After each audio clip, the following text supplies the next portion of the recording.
I wonder.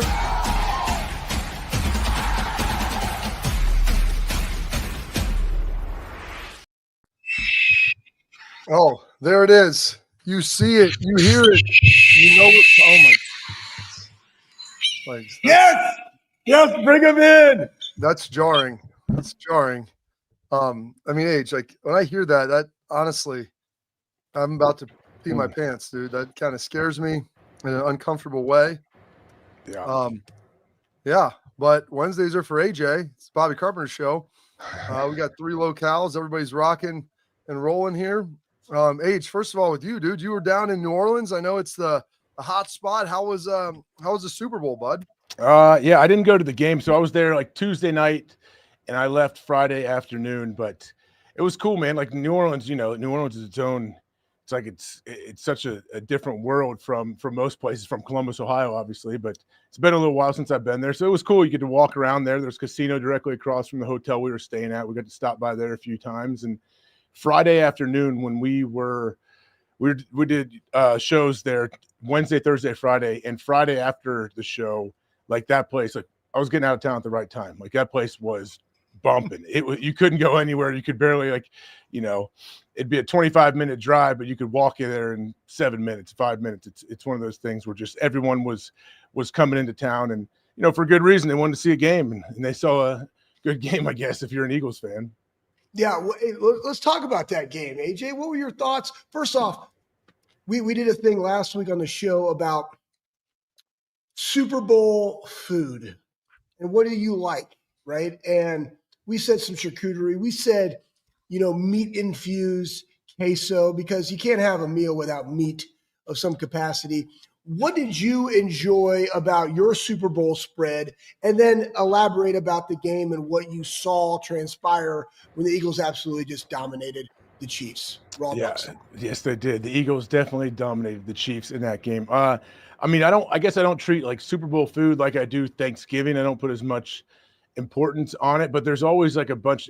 The Super Bowl food to me is just random, like everything. And we have, we hosted some people, not a ton of people over, but we had a bunch of kids as well. So you got to have a bunch of different chicken fingers and all that stuff for the kids. But I don't know. There's always some kind of soup or some kind of like chicken chili going on that Laura will make. She made some kind of white chicken chili stuff. I ate like 3 bowls and get super sweaty and tired after you do that. But yeah, Schlegs, calm down over there, Schlegs. I know. I'm excited. Hear it growing over there. Let me ask you this question. You talked about white chili. Like, do you put crackers in there? Do you like townhouse? Like, what kind of cracker do you put crackers in? And if you do, what kind of crackers are you putting in there? I mean, I did not this time. I ideally would put crackers in, and the crackers I want are the the Skyline crackers, the little oyster cracker deals. Ooh, okay. Are those? Let me ask you this: are those crackers in any way related to Antonio Brown's Cracker of the Week? No, they're not. But I guess it'd be an honor, to be named that, right? Like AB on Twitter is amazing. It's something. It's awesome. Like what a creative, unique dude he is, and he is just exploring the space out there. So yeah, you never know what you're gonna get. Honestly, this is a whole different demographic. I'm sorry. I want to get AJ's thoughts on the trying to think who all was in there. All the Watson, Kraft, and Tucker posts together. What do you think he was trying to message with that? All those guys together. I don't know. I mean, AB he's always up on like whatever the current hot topics are, whether it be pop culture or sports. But yeah, I tell you what, the Justin Tucker situation. I don't know what's going on there. I don't know if he's addressed anything. That's awkward. That's unbelievable. If hopefully it's not true or whatever's going on. But I don't know. I tell you what, I tune in to see what AB is going to say. I don't know. You never know. Like being unpredictable, I think that's good on the internet. I think he's pretty. You can't really nail down exactly what he might say from minute to minute. So we're talking about crackers. And that's a wide spectrum of things that we could be discussing. So you said, would you identify yourself? Because this kind of goes into maybe AB is watching this show, and maybe he should go into the depths of cracker and the meaning behind it. AKA, would you identify yourself, AJ Hawk, as an oyster cracker? Or because there's different levels, right? If you were to say, hey, Schlegs, you're the common, stale, cheap box in the little white plastic. Saltines are good though. Right? But they might be good for you. They might not be good for me because I'm a Townhouse cracker guy. Oh, you're fancy, yeah. Buttery. I like the buttery flavor. I want it to just absorb into my mouth. So good. So I think there's levels to this. What type of cracker would you identify with, and then why? Great question, man. Great hard-hitting question. You brought it up, saltine crackers. That would be me because saltine crackers are legit. You can put them in whatever you want. You can put peanut butter on them, make a little sandwich. Okay, I used to have those when I was a kid at my grandma's house. So yeah, that's saltine cracker, I guess. So if I had to put myself into a category like that. But you know what? You're versatile. Yep. You're fundamentally basic, right? Which you are. Like you eat the same thing every single day. Yep. You buy clothes from Walmart. You wear the same black stuff all the time, right? But yet, there's a lot of different. You could spice up that outfit with what? Some shoes, maybe a belt, right? You know what I mean? Like that's you. Like you're always ready at all times. So you are the epitome of what a saltine cracker would be. I like that. That's great. Thank you. I appreciate that. I didn't think that. I didn't. I guess foresee that coming up. You know, talking to you guys. But you know what? I feel good. I feel better about myself now. You should. The versatility of the cracker. A guy who might be up for Cracker of the Month, maybe Cracker of the Year. Newly minted Lieutenant Governor Jim Tressel. Oh my God. The Ohio State Buckeyes. I mean, my parents are texting me, getting like 800 texts. I thought, hey, I'm down here in Guantanamo Bay, dude. I didn't even know if that was real. I thought someone just AI put him up there. My mom's like, no, they had a press conference and everything. Like this is happening. What are your thoughts about this, buddy? So yeah, I watched his presser and classic Coach Tressel up there, just always in control, making little jokes here and there. He was as good at state as the class of people we are. I mean, that's the best. Bob you could call up any Coach Tressel line. Like you probably have 5,000 of them floating around your brain at any moment of his little like one-liners and different things we learned when we're there. But I think you should watch the presser, Bob. I don't know I didn't watch it if he took questions or not, but of course he's Lieutenant Governor. And Bob, you guys probably know much more than I do of what his responsibilities will be. I mean, is that it's like the vice lieutenant? What is it? Or vice governor? What is it? Almost. I mean, you're the next guy up. You know, call him out of the bullpen. So he could change. He actually can do some stuff. That's what all I'm. Well, he already named the punt the official play of the state of Ohio. Yeah, I saw that on Twitter, on X. That's real. Like he did it first order of business.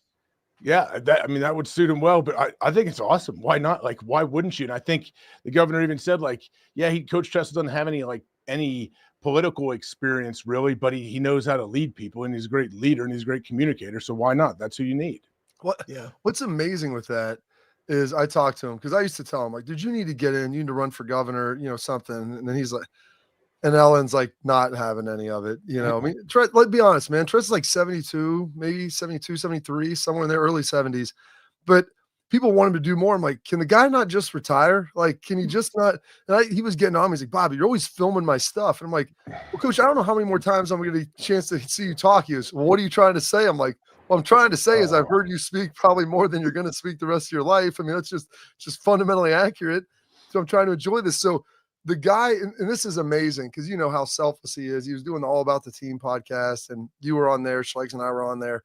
And just whenever anybody asks him to do something, even if he really doesn't want to do it, he will, I think, convince himself that it's the best thing, and especially if it's in service to others.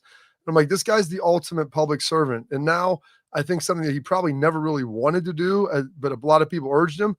But when the governor taps you and says, hey, Jim, we need you to be the lieutenant governor, I don't know how you really say no to that. No, he basically said that too. I know, and Ellen was on board as well.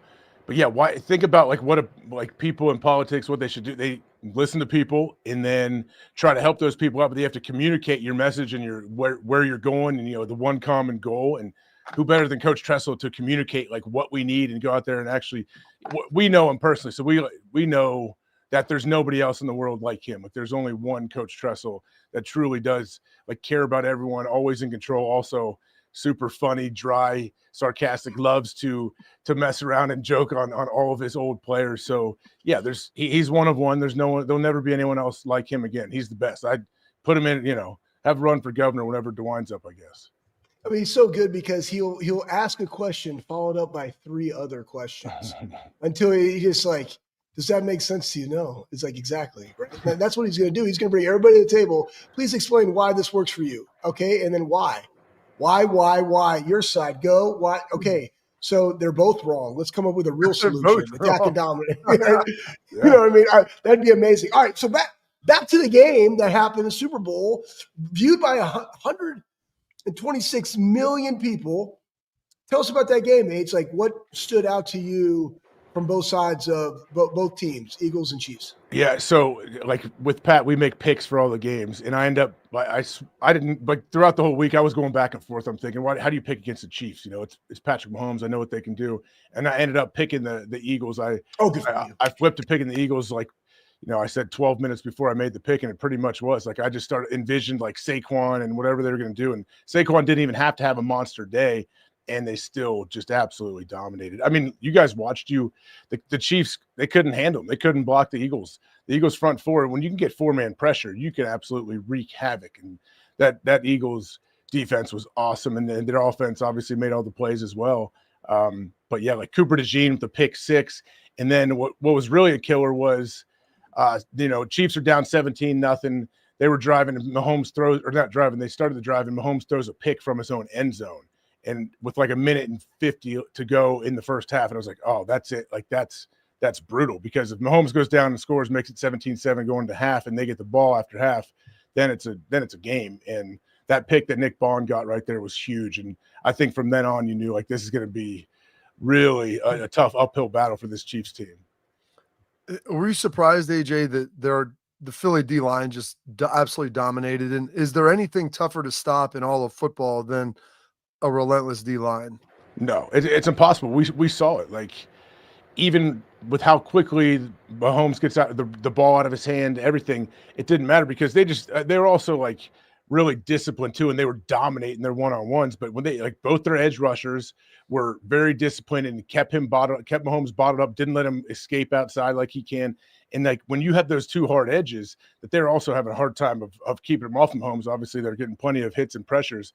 But then your D-line, your interior rush is just absolutely like in his lap. Like there's nothing they could do. That's the thing. Like why the Chiefs couldn't even really come back. I know they came back and scored, and that was an unbelievable bomb Mahomes had to Xavier Worthy, but it didn't really matter. But it was still a sweet play. But there's just when you can get 4-man pressure, you don't have to bring any extra guys. I mean, they shut everything down. It looked like it was a lot of fun to play in that Eagles defense.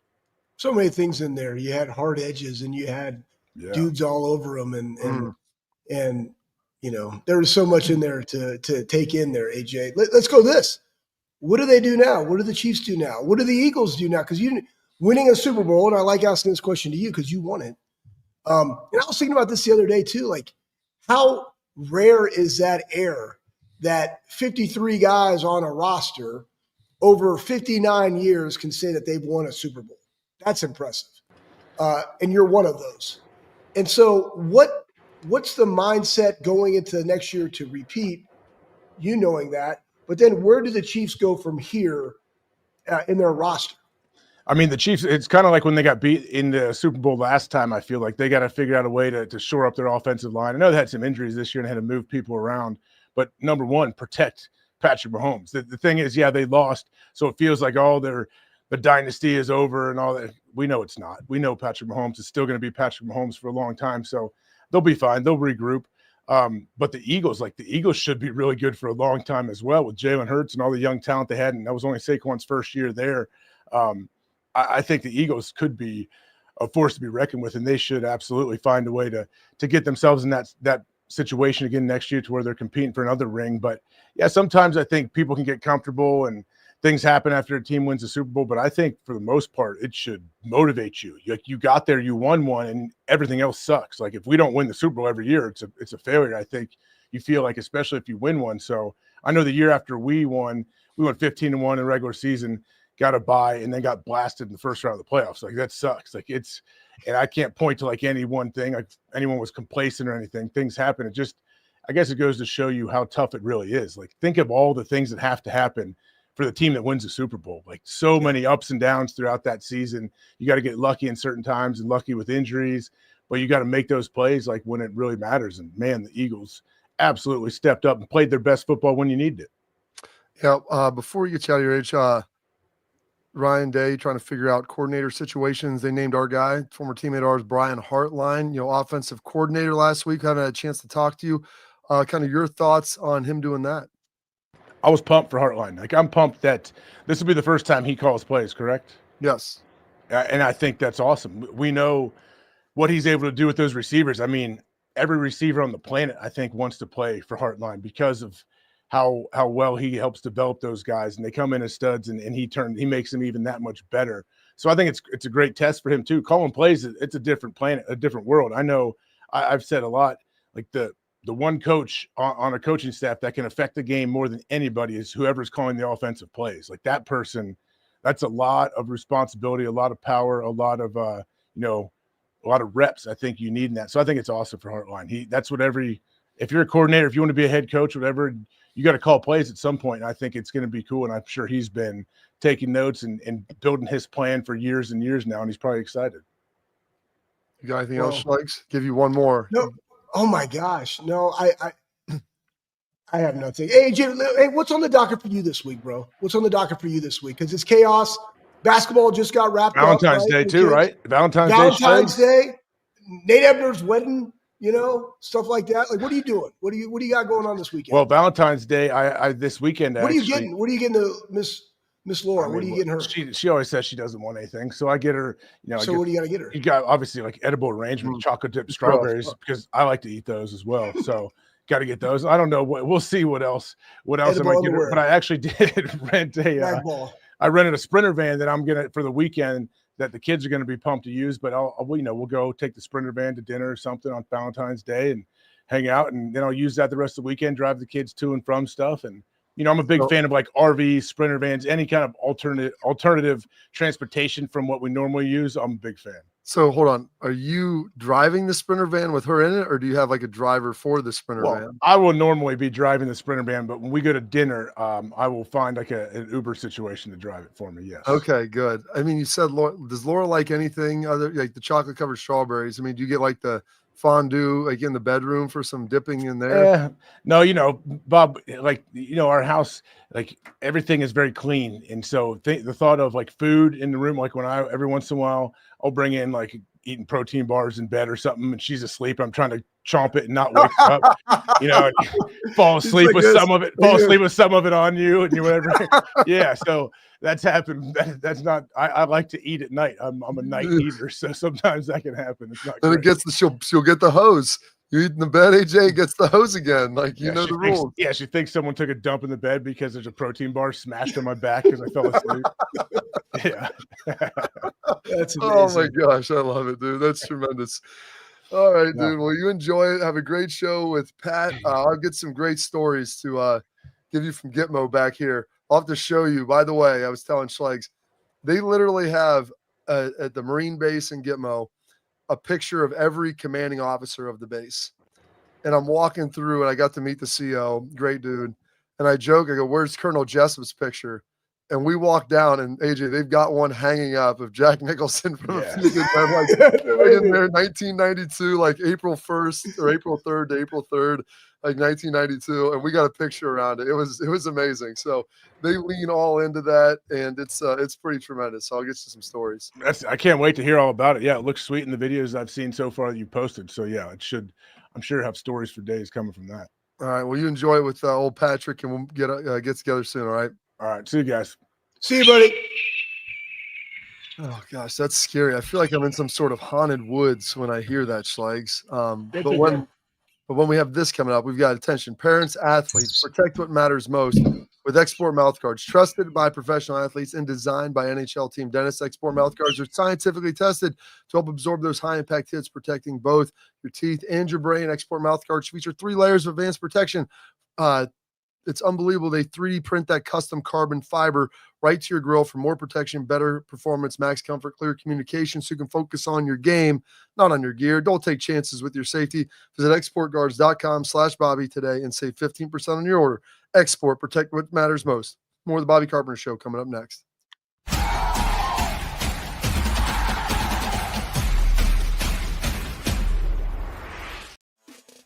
Welcome to Big Play, the fastest growing sports media company in America. I'm gonna keep it straight with you. The reason you should watch our show is because I look good, baby.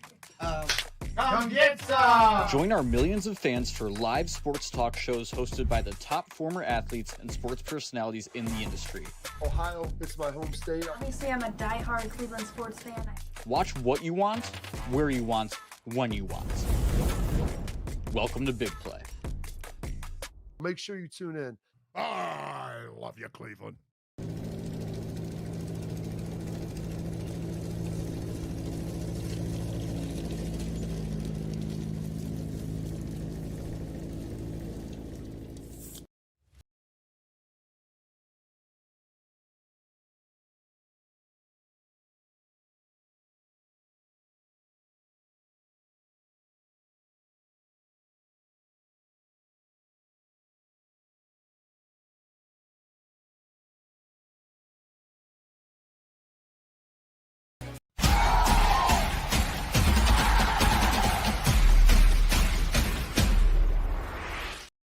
All right, welcome back in the Bobby Carpenter Show. Listen, if you like what you're seeing here, like, subscribe, leave your comments, questions, hop in the chat. It gets a little wild.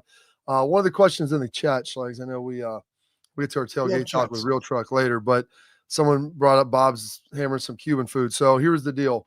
When we used to do this trip, it used to be a Tuesday to Monday, I guess, or a Friday to Tuesday. And you come in, you do some stuff. We have a Super Bowl watch party, do some more stuff on Monday, fly out on Tuesday. Well, they cut the Tuesday flight out. So because of that, now we're here Friday to Friday. One on, one off, buddy. That's how you do it. And today was supposed to be a school visit. I guess they didn't have school, so I got pushed to tomorrow. And so there's the USS St. Louis in here. I call it the USS Nelly, Schlegs. So we were on that all the seamen, for lack of a better word, Schlegs, all the dudes on the boat, they've been out honest when they're in port, they're getting ready to pull out, I think tomorrow. And they were like, hey, you should come to the boat. You should come to the boat. I'm like, we would love to, but with everything going on, clearance is a little bit tougher right now. But we were able to get over there. Thankfully, they got in touch with the CO. They're like, if you show up, they'll just let you on. And it was cool because they're doing all their normal stuff. And I got a challenge coin, Schlegs, the commander. Nice. USS Missouri or USS St. Louis. It's LCS 19. So learn this. Odd numbered boats are Atlantic Fleet, even numbered boats, Pacific Fleet. So poof, David Copperfield. Learn something new every day. With that, it makes I was just saying, I got you. I'm trying to think because, I don't know. I'm trying to remember how I can remember that. Maybe if you're looking, I don't know. So odd is Atlantic, even is Pacific. Yeah. Okay, cool. So we got that going. Side nugget, everybody. The chief petty officer, the highest ranking commissioned officer on the boat, gave us this. This is their challenge coin. Super cool. It's the biggest challenge coin of all time. It's monster, dude. I mean, I might keep this for self-defense if I get in my car and I need to bash somebody. This freaking eagle on the top, it could do some damage. You get somebody in the temple, they're done. So I got those. I'm going to try to get a couple more of these bad boys. I love collecting challenge coins, and I feel like they keep getting bigger and bigger. Usually they're smaller, and these things get bigger. They're more flair on them, but they're awesome. And the history of the challenge coin was I think it goes almost back to World War I, but you would take them behind enemy lines where you're doing a forward operating advance, and that's how you would identify whether they were friend or foe. Because some of these folks, especially the Germans back in the day, they said they could talk with great English accents and you couldn't tell. Or they could speak to you in a French accent. Why would you not know who's on your side, who's not? So you'd hit it, put it in your hand, like the old $500 handshake, Schlegs, put it in there and you slide it. And if they didn't have a challenge coin, well, you know what, buddy? Then you didn't hear the cling. Then you knew challenge not accepted. Next step, shoot him in the stomach, finish him off. So it's cool, the history behind all of it. So we were running around there getting some unbelievable pictures, some stuff I'll get posted here. But obviously it ran a little long. And so we went to lunch, and then I was just pouring sweat because it's like a Chipotle style deal. And we've gotten the same thing every day. It's delicious. But I had to then hump it back from the restaurant, little mess area, back up here. And it's not far. It's probably a half a mile. But I mean, it's 85, 90 degrees, dude. So I was like, awesome. pouring sweat as I'm doing it, running with food in one hand. My challenge coins are like clinging in my other pocket, trying to get all that stuff done. This is great. Why don't you put that up there, Pat? This is Schlegs that Pat Ferguson in the chat said your Mike. going to be a 45-pound plate. I mean, can No you doubt.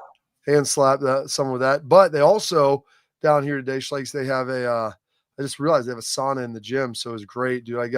Went down, pounded out like a mile and a half, did some legs, some back, and then went and sat in the sauna for like 15 minutes and just got feeling good again. So I've been drinking a bunch of water.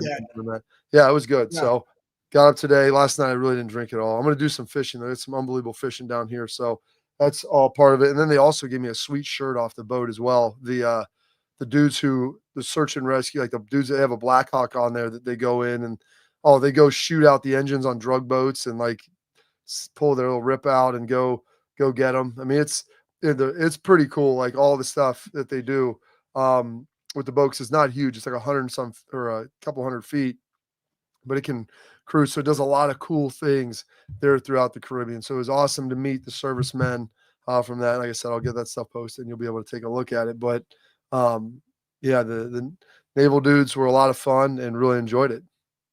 Yeah, well, I just like that you're having a good time for a good cause. It's great that we had AJ. It's great that we're talking about all this stuff. I got a comment in here, Bob, and I want to go to this with you because I can't wait to hear these stories when you and I go on the Buckeye Cruise as we raise money. I'm going to hit this with two things, just really side note because it's popped in my brain.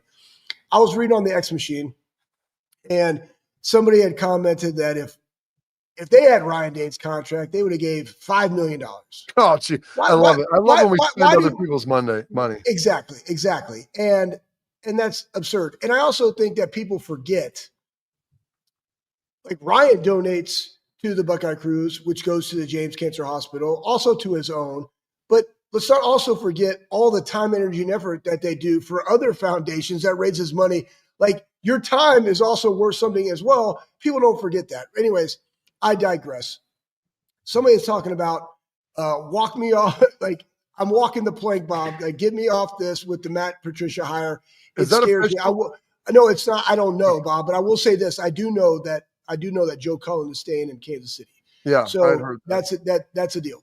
But let's talk more because we were talking yesterday about how I think it's very interesting that college pro guys are going, because we've seen this like in the pros. So you guys know, normally a pro coach will stay. Lifestyle is completely different. You're not recruiting. But you look at Knowles last year. Knowles really wasn't a recruiter. No. It's different now in college because your staff, the difference between college and NFL, your staff has to be salesmen. Where in the league, you're not. That's where they have a general manager and they have scouts.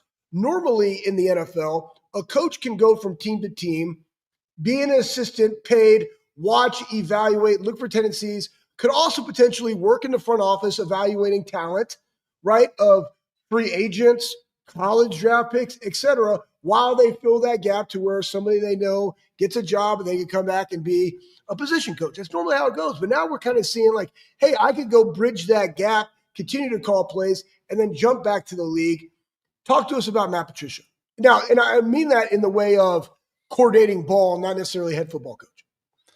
So as a coordinator, because people get worried about Patricia as far as like they hear the things about him as a head coach in Detroit. And I really like Matt. I was there his first year in New England now it's breaking news. Now it's breaking news. Yeah. So I guess we're on, and I guess that's a thing maybe. And I guess that's maybe happening. But like playing for him, Matt is wildly intelligent. First of all, like he's an aeronautical engineer. I mean, he's literally a rocket scientist. I mean, he's up there. Very, very intelligent. Is he wearing a Kangol? Wearing a Kangol? Yeah. I used to rock Kangos way back in the day. Of course you in did. high school. Shimmery shirts and some Kangos, man. Well, I mean, it was Redbird Mall in South Dallas. Like, I mean, it wasn't like I had a lot to choose from. All right, we got along for a break here. We're gonna get to that. All right, fine. Breaking news: the Matt Patricia hire. We got more than that here coming up next.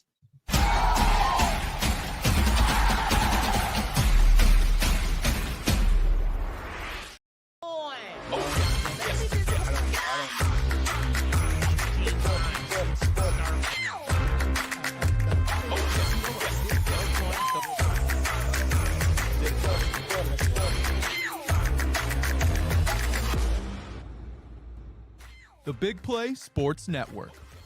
Download the free app today to watch all of your favorite hosts on demand.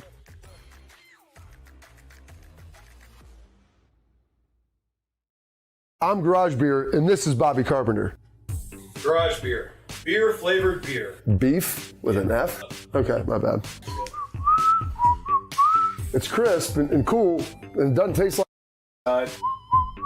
I'm Bobby Carpenter. I drink in garages because my wife says I don't belong inside.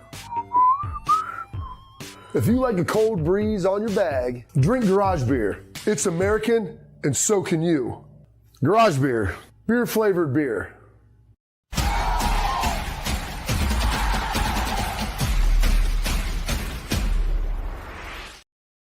Okay, so, I mean, Pete Thamel was reporting it. School's new defensive coordinator, head coach of the Lions, obviously DC with the Pats. My guy Albert Breer came in, spent a lot of time with Belichick in the last year studying the college game. Understanding that, he's probably going to bring in Steve as his DC there if he took a college job, which someone goes, well, why wouldn't Belichick bring him in? I'm like, because, his son, he hired his son, Steve. That's probably the main reason why he's still coaching as a coach with his son. Matt Patricia, you would find him very intelligent, does a really good job communicating with players. Never really been in college, or it's been, I'm not saying never. A lot of guys get their start in college. It's been a while since he's been in college, but he's very smart. He relates well. And here's the other thing, like when you have great recruiters on your staff, like Guerreri, like Tim Walton, like James Laurinaitis, like Larry Johnson, you have great recruiters on there already, then you don't necessarily need a guy who is a great recruiter. Like Jim Knowles really didn't recruit much. That wasn't his thing. But you do have, I think having an NFL guy does give you, I don't know if it's a leg up, but I think that there is an acknowledgement where maybe for player acquisition, like guys like playing for guys that are NFL guys, and it gives them maybe a leg up in the game moving forward.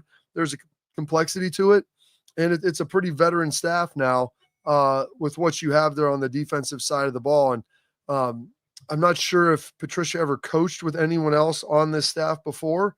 I'll have to do my research, and if there's like any overlay of the coaching tree, because that's the biggest thing is like, do you have guys who have coached in like similar systems or have coached under same guys? So like there's some familiarity of experience and how things are run and what you like and dislike. So I'm going to dig into that, Schlegs, and see what I can find out.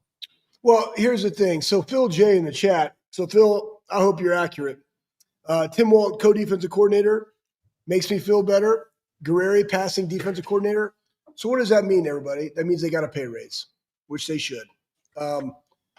And here's the biggest thing. And I'm going to ask you these questions, Bob. All right? I want you to answer.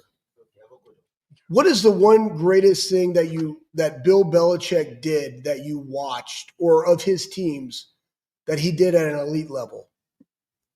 Situational football. Very good. It's situational football. Huge, right? Like, guys, I'm telling you this, there is a difference in the college game and the pro game of situational football. Everything you do, like there's literally meetings about situational football. What would you do in these moments? Both on offense and defense, okay? Number two, what else did he do very, very well week to week, game to game? He would design a defense, particularly for the offense. And it'll be interesting to see how they do that here, because it was a lot. I don't want to say a lot, but it was every week. Like, it wasn't like you carried over a lot. There was I wouldn't say tear it up, but there was basically a brand new plan of attack virtually every week based upon the team that you were going to be coaching against. And I think with younger athletes like that, Bob, I think you have the foundation, right? We can equate this to strength conditioning. I'm going to equate it to strength conditioning. Say, hey, man, one, strength is the foundation of everything, guys, so everybody knows that. All right, two, this game, guess what? We're going more power. This game, guess what? We're going more speed. But guess what you always have? The strength aspect. So what I say by that is the base is the base. Predicate. I always thought that Bill, every year, Bob, utilized his talent acquisition to put them into positions of being successful. We saw that this year with Caleb Downs and Lathan and Jordan, and the things we were able to do in the back end that we weren't able to do in previous years that allowed those guys attributes to be at their highest level that gave us a competitive advantage. And so I think in that game, because you got to remember, the coaches can recommend, hey, I would like to bring these guys. These are my top 3, but they don't get to go necessarily get them. And hell, if you're in Dallas, Jerry's just picking what he thinks is the best. Your job is to make it work, right? So now but they do that very, very well. And I think bringing that kind of like mindset, probably Ryan talking with him on situational football and lessons learned from the NFL and those type of things. I think he really liked that. And I will also challenge the Guerreros. James has been there. Larry has not, though he's been in the college game for a long, long time. I think that's what he's going to bring that will help both sides of the ball, and why I do like this. I'm intrigued, right? The biggest thing is, too, remember this, Bob. In the rooms conveying the message to the players are your position coaches, right? James was, even though James was the assistant 2 years ago, he was the linebacker coach. Yeah. The defense gets to he's the floater. You know what I mean? So it's those guys are the ones that are delivering the message. The biggest thing for Matt not having worked with anybody on the staff, it will be setting the precedent that. So here's the thing. I did a little research. Like there was, because I knew Tim was at Syracuse for a year with Paul Pasqualoni, I love Paul. He's my linebacker coach in Dallas. Yeah. Paul is a hard charging guy, and what you would define like as a grinder for the entire staff. Like people were working hard for him. And I knew played for him. I did for 2 years, and I knew Patricia was there. Matt was actually a GA on the staff when Tim was there in 2001 or 2, I want to say. So there is a little bit of overlay. It's a long time. It's 20 years ago. But just having familiarity with someone and coaching for someone who a lot of people would deem as an aggressive coach, like they understand, they can relate, they can communicate. Both of them have been NFL guys for a long time. And I love the fact, here's what we're going to do. We're going to take a break. I'm going to tell you why I like the setup of this in our headlines coming up next.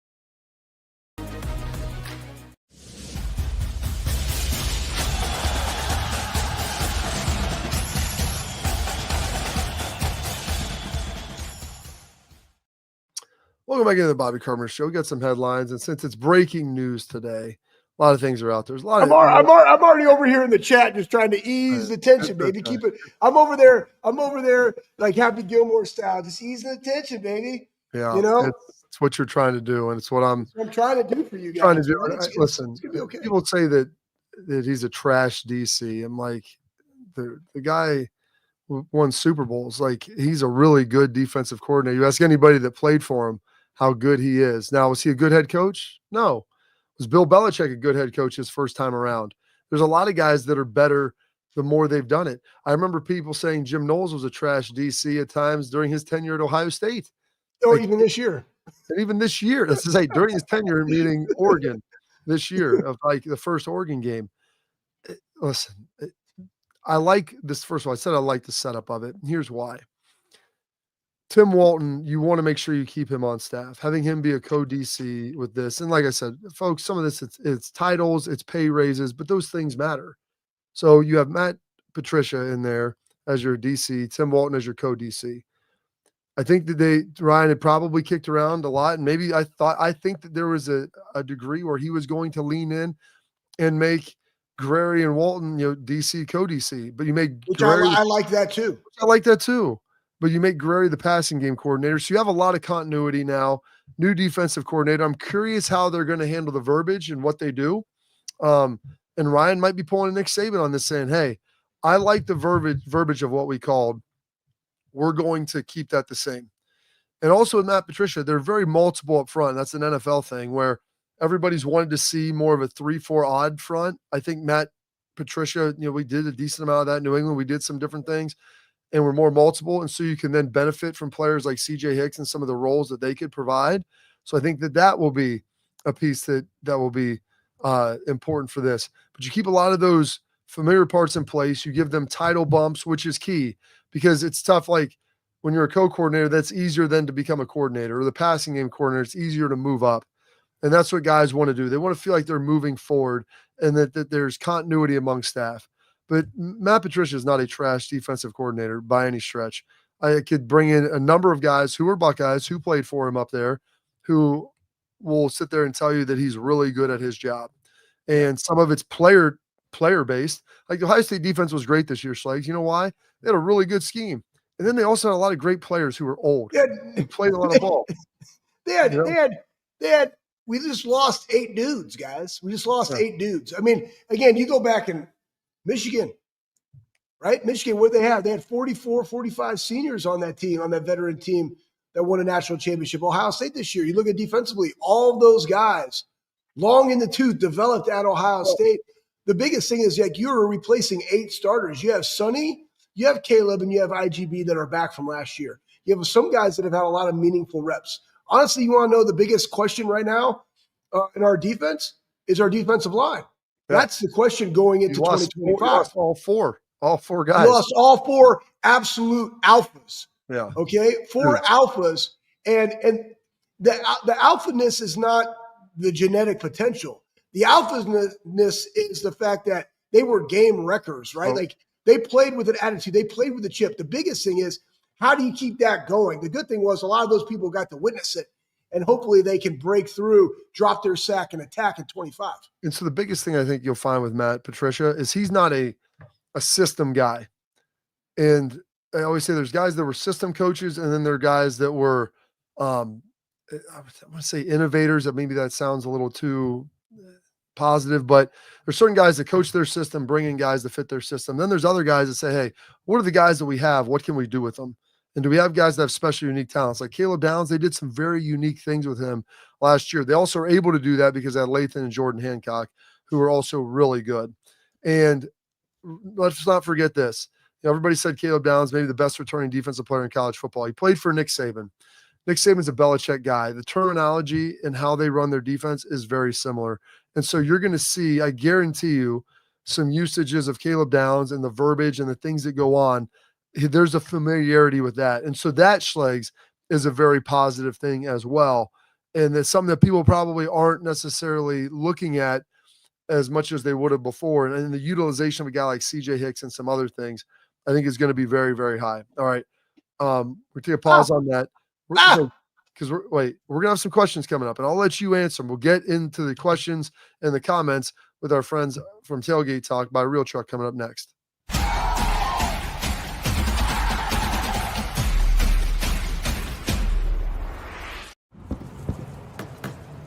Get the most out of work, life, and all your outdoor adventures with top-selling upgrades for your truck. Guaranteed fit, free shipping, easy install, expert support, and thousands of dealers just a click away. Bring your truck to life. Real Truck. Upgrade today and save between $50 and $400 on select Real Truck products. Visit realtruck.com/specials.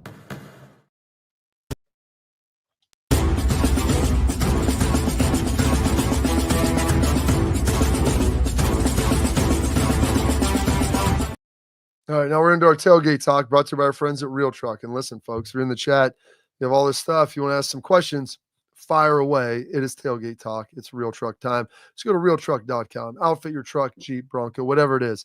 They're going to help you do a great job of it. They have all the things you want. You put in the make and model, boom, they fire out the order that fits what you can get. They package it up for you, they ship it to you. And if you spend $100, they're going to ship it to you for free. And so that's what they do for you. That's the type of company they are. They're absolutely phenomenal. Bring your truck to life, or Jeep or Bronco, just like Schlegs and I did, at realtruck.com. Hey, All Bob, yeah, real fast. I'm going to tell you this. Again, I speak in human performance standpoint, but remember we were talking about Patricia and being able to adapt. There's things in training called principles, right? Like fundamentals that you have to have. And then in football, there's scheme. And I would say in strength and conditioning, there's methods like the SET principle, specific adaptation to imposed demands. Your body's going to adapt to the imposed demands on it through training. You have the progressive overload. That's a principle. But then there's a lot of different methods to get to that, right? Conjugate, block periodization, 5-3-1 model, triphasic, all this different stuff. I think that when you're a DC and you come into somewhere else, you have your foundation, your principles that you will always live by. The methodology of which you put on top of those principles can be adapted. And I think that that's what Matt will be able to do based on the personnel and what's already been established. Bob, continue. Let's go. I love that you brought that in. You know, one other thing, Schlegs, I learned this in the military yesterday. I thought I'd heard it all. Talk about all those good sayings, and AJ was bringing them up. Pain retains. Remember that. So you like that. Pain retains. Yeah, that's right. Pain. I always said pain is the indicator of life. Yeah. Well, I'll get you going. All right. Let's see if we've got some questions here in this. Phil J. Schlegs put up there. You guys made me feel much better, more confident about the hire. Thanks, family. Let's get on a run and get this crap back. And here's the thing, like, people look, and I understand, like, Matt Patricia wasn't a good head coach in Detroit. Like, Steve Spagnuolo was not a great head coach in St. Louis. But you know what he's done, Schlegs? He's been a coordinator, I think, if he would have won for more titles than anybody. Like, there's certain guys that are better for one job than another. There's certain guys that just need to learn things sometimes. Yeah, absolutely great point, Bob. Next question. No, somebody in there said about the young guys are ready to step up. I'm going to say this to you. Lunatic Fringe puts in here, Curry, Jackson, K-Mac, Houston, all ready to be dudes, which I think is true. The problem is the depth on the defensive line. I think that is accurate. I think you have a pretty good group of 4. Now, they've got to prove they can be consistent. Now, Kenyatta and Cade, they're older. I mean, these guys are going to be fourth-year players. They're going to be good to go.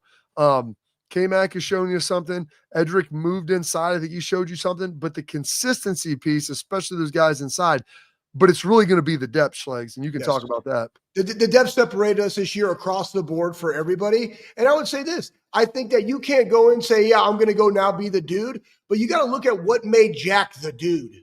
The dude. What made JTT the dude?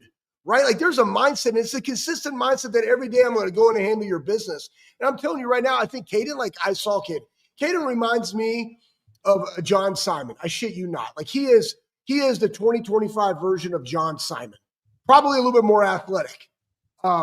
Maybe not as strong. He's not as strong. Right? But like KJ, like, needs some more edge to him. All of them need more edge when you're playing in that. And I put in there, like, the mindset that I'm going to physically dominate you. I want, like, challenge me, mother effer. Like, let's freaking go. Then you take that, and the most critical components, we saw this year on the offensive line. But to having success in college football is depth on the offensive defensive line. You got to be able to have guys that can rotate in, right? Offensive line, you got to have guys that can step up and play. Seth alluded to it last week, where you had guys that are seen on the depth chart at the beginning of the season as your 8th, 9th, 10th guys that were starters that were playing at a high level that could have played anywhere in the country. That's development. Coach Fry did a great job of that. We needed some of that on the defensive line to step up, and that's what the offseason's for. Well, and also with this, you're going to have opportunities because you have a lot more young guys. I mean, you had 4 guys who played 4 or 5 years. Those dudes were war horses, and they would play a lot. But also, Schlegs, against Penn State, I mean, I think K-Mac was in there on the Penn State on one of the 4th down. I mean, you had younger guys in there at times to be able to get stops. So these guys have experience. It's just the consistency, developing depth, and I'm sure they'll rotate a lot and try to get that rolling. But that's going to be on them to see if they can get it going. All right. Been an eventful show. I didn't think down here in Guantanamo Bay, Schlegs, we'd be getting breaking news about defensive coordinators and who we got. But I'm telling you this, Matt Patricia is a smart man, and he also is smart enough to understand the dynamics of the room and the dynamics how things work with guys. So I'm pretty sure that this will be working out. And he's got a pretty solid beard. So if you want to challenge him to a beard off, you got that going for you as well. All right, coming up next, we got our parting thoughts with one, Mr. Anthony Schlegel.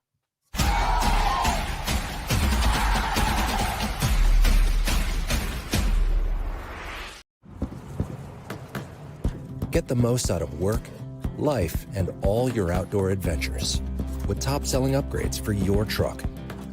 Guaranteed fit, free shipping, easy install, expert support, and thousands of dealers just a click away. Bring your truck to life. Real Truck. Upgrade today and save between $50 and $400 on select Real Truck products. Visit realtruck.com/specials.